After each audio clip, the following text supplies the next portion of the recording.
So, though Crash Team Racing was an amazing game, I think I have a theory as to why it was actually made. Let's talk about it. Whoa!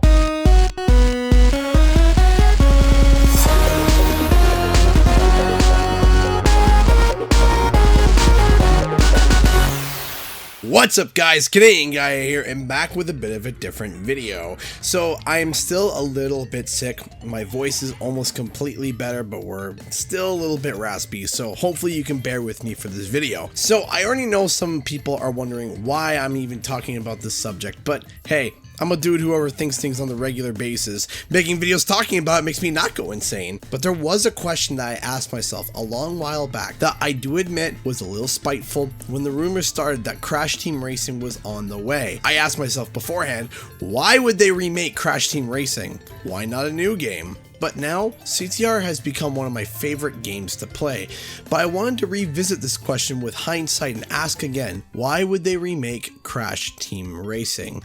Now, of course, the initial answer is... What inspired you? Money! Yeah, that's it, roll the credits. I'm just kidding, there's more to it than that. There's something called the Activision pattern that myself and the community have been noticing and tracking.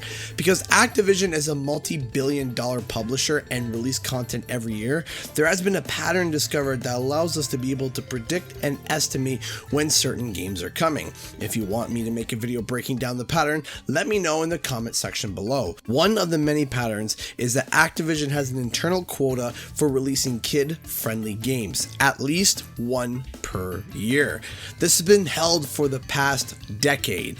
After the downfall of Skylanders, which held that quote single-handedly, they released the Insane trilogy. But Activision was not expecting Insane to be that much of a success. This has been iterated multiple times by many heads of Activision and during financial quarterly calls. The Insane trilogy shifted the entire paradigm of Activision's family-friendly quotas.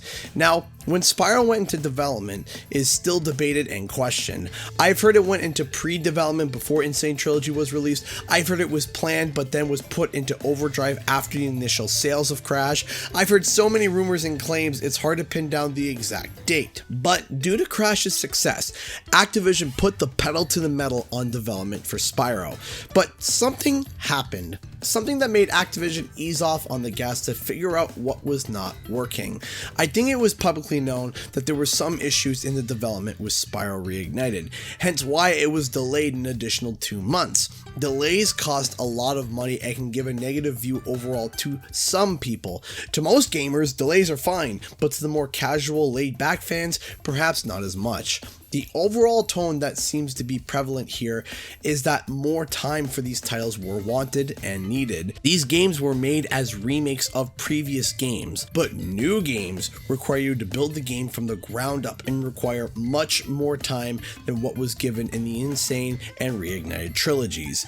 So Activision wants to still release their one kid-friendly game per year. So what could they do? They need to figure out how and what could come out in 2019 to fill that quoted spot.